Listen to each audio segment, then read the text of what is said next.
मेरी शादी को 3 साल गुजर गए थे, पर अभी तक मेरे घर में बच्चे की कोई किलकारी नहीं गूंजी थी। शादी के 3 साल बाद हमने अपना इलाज भी करवाया, पर कोई खुशखबरी नहीं मिली। अपनी ये हालत देखकर कभी कभी मेरे दिल में यह ख्याल आता कि कहीं मैं बांझ तो नहीं। खैर, अब तो जो था वो था ही काफ़ी। इलाज के बाद जब हमें कोई परिणाम नहीं मिला तो डॉक्टर ने हमें आईवीएफ की सलाह दी, पर आईवीएफ करवाने में खर्चा बहुत था और हमारे पास इतने पैसे नहीं थे कि हम आईवीएफ करवा सके। इसलिए एक दिन मेरे हस्बैंड ने कहा कि हमें पैसों की सख्त ज़रूरत है और हमारे पास पैसे नहीं हैं, इसलिए मुझे नौकरी के लिए विदेश जाना पड़ेगा। मैं अपने पति को विदेश जाने नहीं देना चाहती थी, क्योंकि उनके जाने के बाद मैं अकेली हो जाती। मेरे पति अपने माँ बाप के इकलौते थे और मेरे सास ससुर भी इस दुनिया में नहीं थे, इसलिए मैं अपने पति के साथ अकेली रहती थी। वो तो भगवान का शुक्र था कि हमारा शहर में खुद का घर था। उनके जाने के बाद मैं घर में एकदम अकेली हो जाती। लेकिन कहते हैं ना कि मजबूरी इंसान को क्या कुछ करने को मजबूर नहीं कर देती। मजबूरन पैसों के लिए मेरे पति को अपना देश छोड़ विदेश जाना ही पड़ा। वो तो आस पड़ोस के लोग अच्छे थे, जिनकी वजह से मुझे अकेलापन महसूस नहीं होता, और मुझे किसी भी चीज की जरूरत होती तो पड़ोसी मेरी मदद भी कर देते। मेरे हस्बैंड का नाम अरविंद था। अरविंद को विदेश गए हुए 3 से 4 महीने गुजर गए।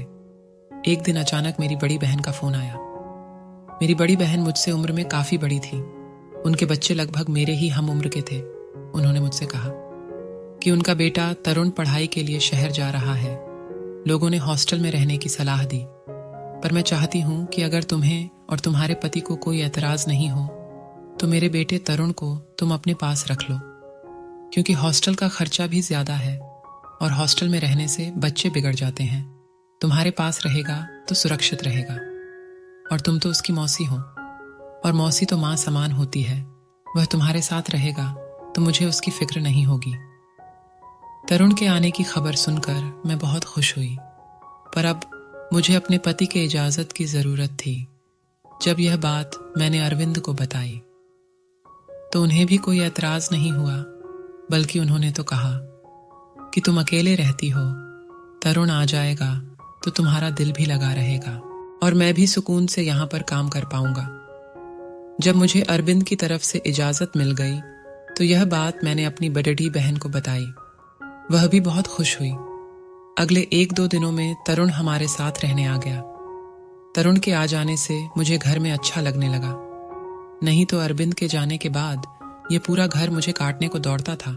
तरुण बहुत अच्छा था, वो मेरा बहुत ख्याल करता। कभी कभी जब मेरी तबीयत खराब हो जाती तो कहता, मौसी तुम्हें काम करने की कोई जरूरत नहीं, तुम आराम करो, और वह घर का सारा काम कर लेता। उस दिन से तरुण हर रात मुझे चॉकलेट दूध बना कर देता। मैं दूध पीती और सो जाती, और जब सुबह सोकर उठती तो मुझे बहुत सुकून मिलता। तरुण की तारीफ करते हुए मैं हंसकर कहती, तरुण तुम बहुत अच्छा दूध बनाते हो, मुझे बहुत अच्छी नींद आती है और सुबह को फ्रेश फ्रेश लगता है। इस बात पर हंसते हुए तरुण कहता, मौसी ये मेरे हाथों का कमाल है। मैं आपके लिए इतने प्यार से दूध बनाता हूं कि आपकी सारी थकान दूर हो जाती है। उसकी इस बात पर मैं हंसते हुए कहती, अच्छी बात है, तुम्हारी शादी जिस लड़की से होगी वह बहुत खुशनसीब होगी, क्योंकि तुम उसका बहुत ख्याल रखोगे। यही कहकर हम दोनों हंसने लगते। तरुण और मैं ढेर सारी बातें करते। तरुण अपने कॉलेज की बातें करता और मैं उसकी बातों पर खूब हंसती। वो मुझसे कहता, मौसी तुम मेरी मौसी से ज्यादा मेरी दोस्त हो। एक दिन अचानक मेरे पेट में दर्द होने लगा। तरुण घर पर नहीं था, इसलिए मुझे अकेले ही डॉक्टर पास जाना पड़ा। पर डॉक्टर के पास जाने के बाद जो बात मुझे पता चली उसे सुनकर तो मेरे होश उड़ गए। मुझे कुछ समझ में नहीं आ रहा था कि ऐसा कैसे हो सकता है। डॉक्टर ने बताया कि तुम प्रेग्नेंट हो।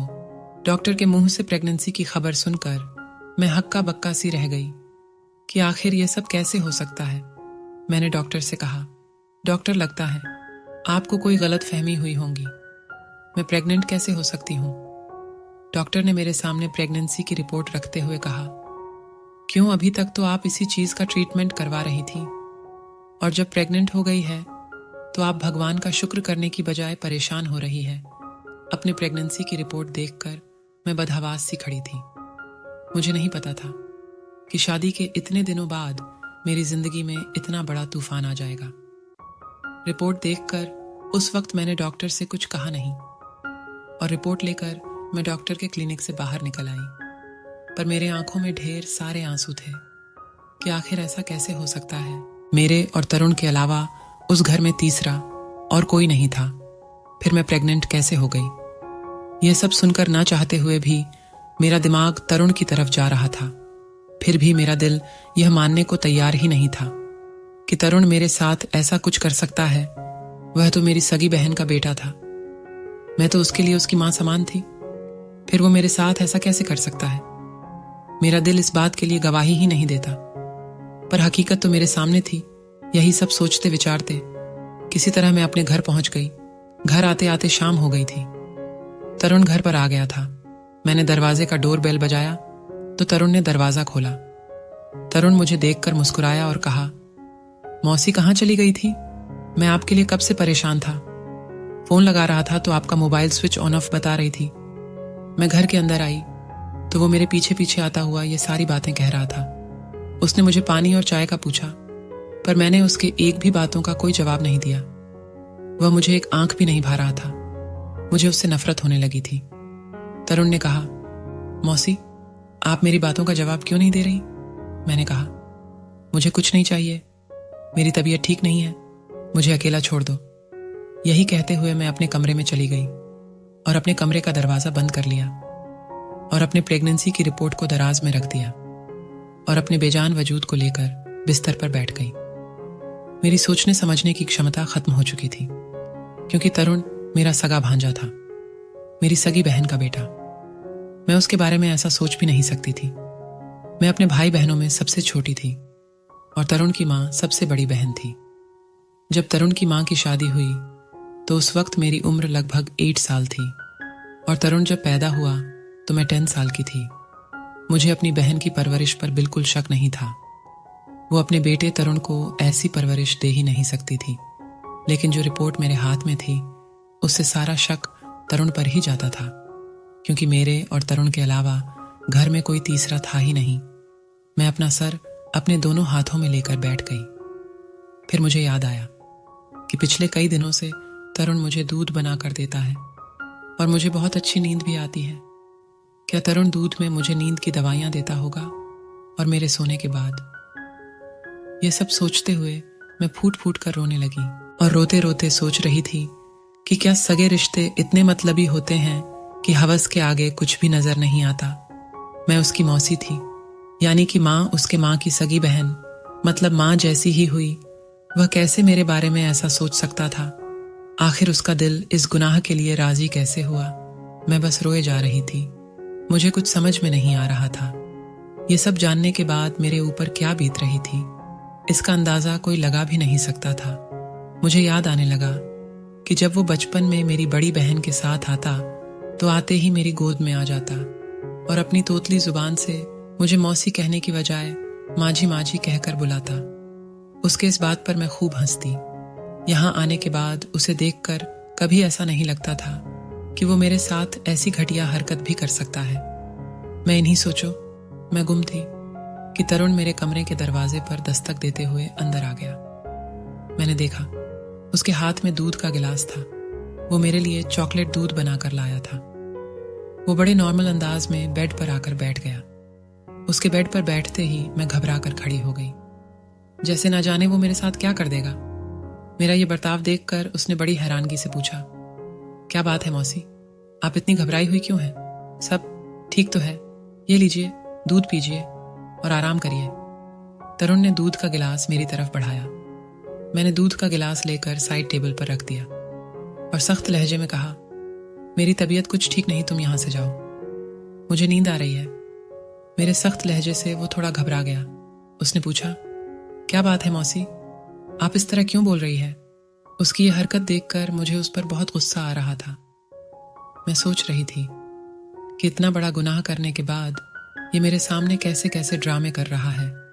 उसकी हरकत देखकर मैंने सोचा मैं उसके मुंह पर प्रेगनेंसी की रिपोर्ट फेंक कर उसे एक थप्पड़ मारूं, पर मैं ऐसा नहीं कर सकती थी। क्योंकि मैं उसे रंगे हाथों पकड़ना चाहती थी।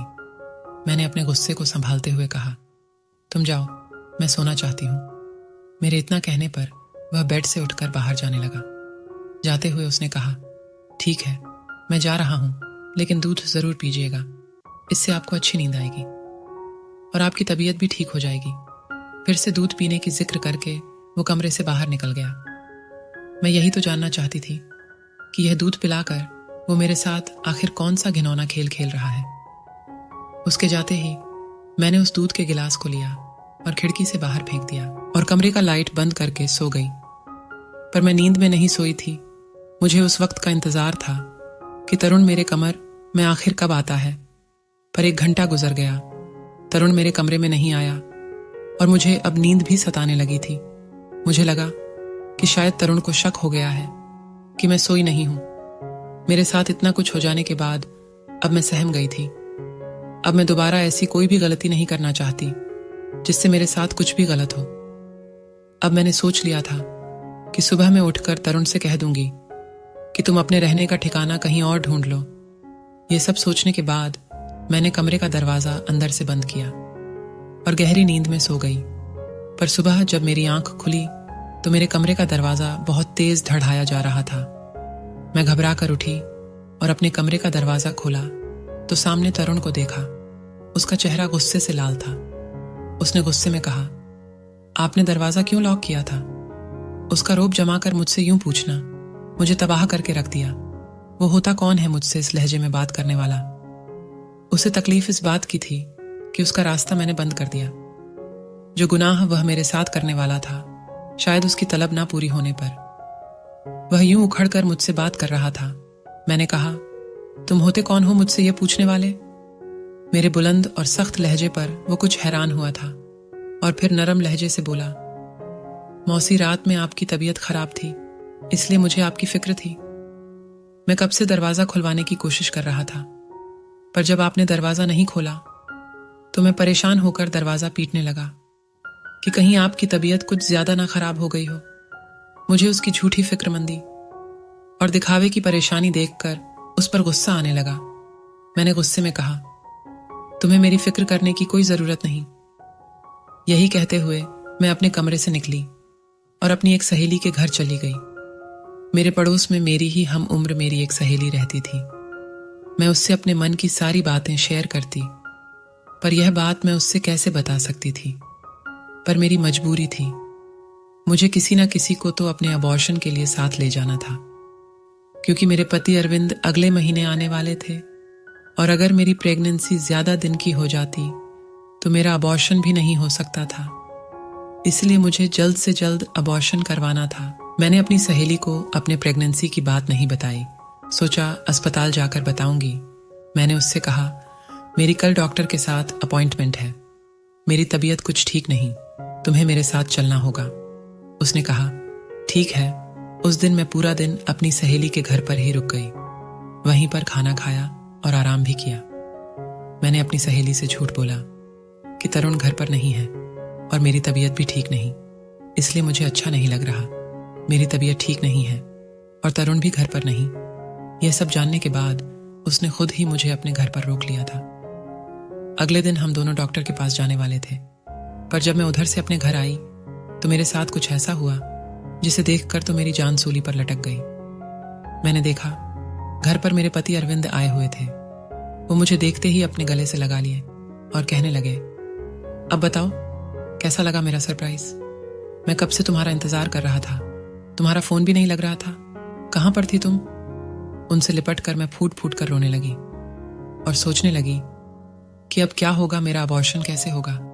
अरविंद ने मुझसे कहा, तुम रो क्यों रही हो? अब मैं आ गया हूं। मैं आने वाला था अगले महीने, पर मैं अभी ही आ गया क्योंकि अचानक मेरी छुट्टी लग गई थी।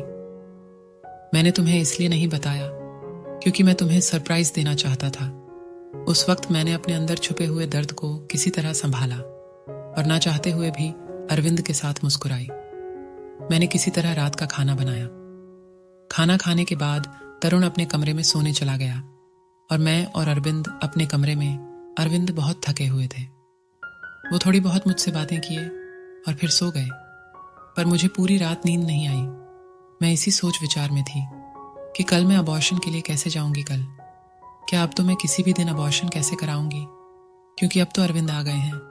अगर इन्हें मेरी सच्चाई पता चल गई तो मेरा घर टूटकर बिखर जाएगा। यही सब सोचते विचारते कब सुबह हो गई पता नहीं चला। मैंने देखा अरविंद सोए हुए थे। मैं कमरे से बाहर सोफे पर जाकर बैठ गई। मैंने देखा तरुण अपने लिए चाय बना रहा था। वो किचन से आया और मुस्कुरा कर बोला, कैसा लगा आपको अरविंद मौसा का सरप्राइज? मैंने उससे गुस्से और नफरत से देखते हुए कहा, किस कदर ढीठ और ड्रामेबाज इंसान हो तुम। ऐसी मासूमियत से भरी अदाकारी कैसे कर लेते हो? शर्म नहीं आती तुम्हें? एक तरफ मौसी कहते हो और दूसरी तरफ मैं यह सब सहते सहते थक चुकी थी, इसलिए बिना सोचे समझे मेरे जो मन में आया मैंने कह दिया। और वो था कि अभी भी मुझे हैरत भरी निगाहों से देख रहा था। कहने लगा, मौसी क्या कह रही है आप? मुझे आपकी बातें बिल्कुल समझ में नहीं आ रही। मैंने ऐसा भी क्या किया है कि आप मुझसे इस तरह बातें कर रही हैं? मैंने उसे गुस्से से देखा और अपने कमरे में गई तो देखा अरविंद अभी भी सो रहे थे। मैंने दराज से रिपोर्ट निकाली और तरुण के पास चली आई। तरुण वहीं पर खड़ा था। मैंने गुस्से से वो रिपोर्ट तरुण के मुंह पर फेंक दी। मैंने कहा, ये पढ़ो और अपना मनहूस चेहरा लेकर अरविंद के उठने से पहले यहां से दफा हो जाओ। मैं गुस्से से दबे लहजे में बोल रही थी, क्योंकि मैं नहीं चाहती थी कि अरविंद को इस बात की भनक भी पड़े। तरुण ने वो रिपोर्ट उठाकर जैसे ही पढ़ा, उसके चेहरे की रंगत उड़ गई। इससे पहले कि वो कुछ बोलता, तभी वहां पर अरविंद आ गए और सीधा तरुण के पास गए और उसके हाथ से रिपोर्ट लेकर पढ़ने लगे। अरविंद को रिपोर्ट पढ़ते देख मैं घबरा गई और सोचने लगी कि अब तो मेरा घर बर्बाद हो जाएगा। ये सब जानने के बाद अरविंद मुझे छोड़ देंगे। यही सब सोचते सोचते कब गिरकर बेहोश हो गई पता नहीं चला, और जब होश आया तो अपने आप को हॉस्पिटल में पाई। मैं बेड पर लेटी हुई थी और अरविंद बड़े गौर से मुझे देख रहे थे। तरुण भी वहीं पर खड़ा था।